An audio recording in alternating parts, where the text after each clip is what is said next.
In case you missed it, Sebastien Bouin and Lucien Martinez finally repeated Akira, the historic 1995 route that has been the center of so much controversy. In doing so, Bouin and Martinez put a rest to one of the largest unanswered questions in the climbing world about the true grade of this route. Now, anyone who follows Seb on Instagram will know that he and Lucien agreed to a significant downgrade, listing Akira as a 9A. Bouin is a renowned climber, and there's no reason to doubt his grading, so it can be safely said that Fred Ruhling overestimated the difficulty of Akira when he first climbed it. This video was originally going to be about me speculating whether or not Akira was actually 9B, but with the recent grade confirmation, I don't really think there's any point in doing that.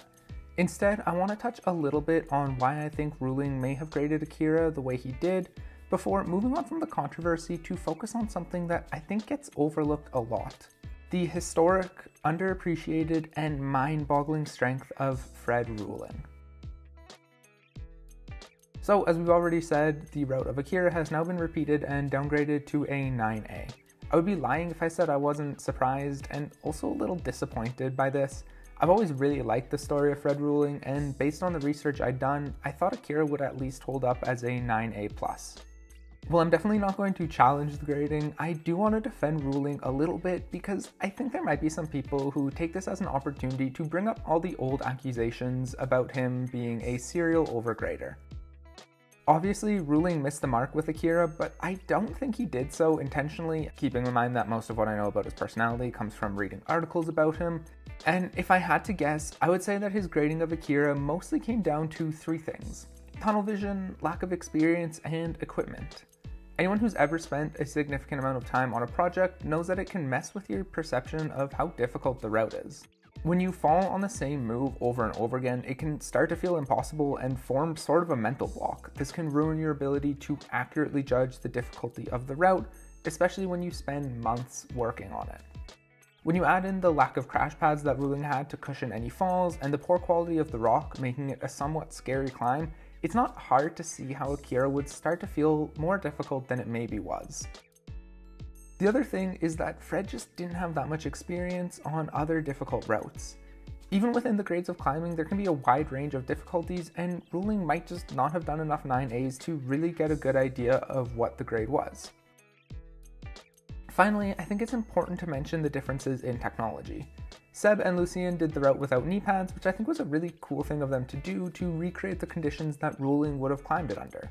What they did have though, and what might have given them a minor advantage, was modern climbing shoes. In vlog number 78 in his series, Adam Ondra mentions that the technology of climbing shoes has changed a fair amount in recent years, leading to the aggressive downturn styles that are most common today.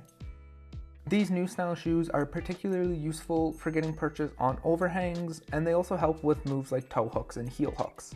Ondra himself said that old overhung routes tend to feel overgraded and comparatively easier than old style vertical routes because the original Ascensionists didn't have the advantages presented by the new style shoes.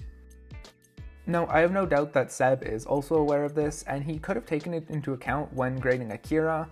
It is, though, something to consider that Ruhling was working with worse technology, and on a near horizontal route, that technological gap would have impacted him. The grade is what it is though, and I actually want to move on from it to talk a little more about Ruhling himself. Lost in all the controversy that has plagued him for decades now is an incredibly powerful and groundbreaking climber who deserves to be recognized as one of the best of his era. For the rest of this video, we're going to be talking about Fred Ruhling, the Conservationist. Now, the Climbing Style series is all about finding the little things that climbers do that help them be great, and on first glance, it's not that hard to see what Ruhling's is: his insane strength. He thrives on monos, tiny handholds, and dynamic movements. He uses his feet more as a formality, and he often seems to throw them on the wall almost as an afterthought in between sections. He'll string together 2 or 3 moves in a campus sequence, bring his feet up for a moment, and then take them off and do it again. It's like it's not worth it for him to pay attention to where they are when he's moving between handholds. There are a lot of powerful climbers in the world though, and I wanted to draw your attention to something a little more subtle. Now, I know the title of this video might seem a little weird. How can Ruling be a conservationist when he almost never uses his feet, a climbing technique that is pretty widely accepted to drain your forearms faster than necessary? When I say conservationist though, I'm not really talking about his energy. I'm referring to his momentum. Watch Ruling move through these sequences on Akira. Notice how even when he performs these big, powerful movements without any footholds, he rarely swings with them. He uses his core to keep his body momentum neatly in check, even when his feet are dangling in open air and he only has 2 fingers on the rock. It's a fairly small thing, but it stuck with me when I was watching him climb.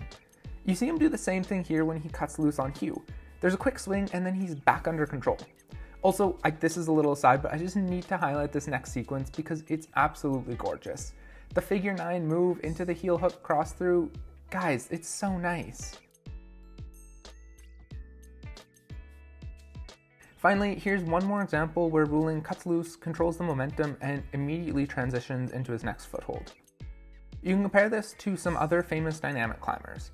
Chris Sharma in particular has some pretty egregious examples of catching dynos with these massive flashy swings, and while it definitely works for him, it's very different from what Ruling does. Another more subtle contrast is Jonathan Siegrist. Look at Siegrist on 100 proof 515A, an overhung route with lots of big moves. It's subtle, but you can see that instead of fighting the swing after each dynamic move like Ruling does, Siegrist embraces it and he uses it to swing him back into his next foothold.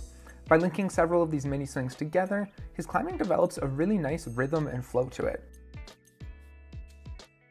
He does this mini swing with his leg even when he doesn't have to, like when he's just adjusting his feet here. I think the difference in their styles comes down to their use of feet. When Siegrist swings away from the rock, he can embrace the momentum and swing back in, knowing that he's going to be using his feet to catch him back on the wall and stop his momentum. Ruling rarely ever uses his feet though, and so he has to check his swing using only his core, and the easiest way to do that is to check it immediately before he wastes any more energy than necessary swinging back and forth. This core strength and control allow him to thrive on overhangs, and they also let him perform moves where he has no feet at all, like this ridiculous backwards iron cross cut loose.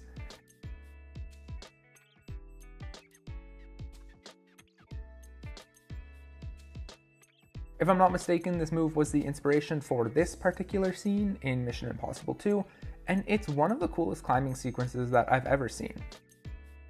So while this isn't really a massive secret, and for most situations I would actually recommend doing what Siegrist does and using your feet on overhangs, this little habit that Ruling has of checking his momentum immediately can be a useful technique to tuck away if you ever find yourself needing to campus through a sequence. I guess the last thing that I would really want to say about Ruling is this. Amongst all the controversy surrounding his grading and his gluing and everything else, what's gotten lost is an incredibly powerful, incredibly fun climber who sets some really amazing routes and seems to do it all for the right reasons. Although Akira may not actually be a 9B, and Ruling was probably never quite as strong as some of the other legends of his time, I do hope he gets remembered for what he was. One of France's most powerful, cutting-edge climbers who went completely against the established style of crimps, drop knees, and endurance at the time to create some really interesting, daring, and beautiful climbs. Alright guys, that's everything I have for today. I hope you enjoyed the video. I had to scramble to rewrite everything once the news of Seb came out, and I hope it still turned out alright. Don't forget to subscribe if you want to support the channel, and leave a comment if there's any particular climbers you want me to do. I've already taken some of your suggestions from the Tommy Caldwell video, and I am working on videos for them now. Also, just so you guys know, I'll probably be gone for the next month because I'm in exams until the 23rd, and I don't know how much time I'll have for scripting and editing, so I apologize in advance if I'm not publishing stuff as often as I usually do. I promise you I will get a video out as soon as possible, but until then, thank you guys for watching, and I will see you next time.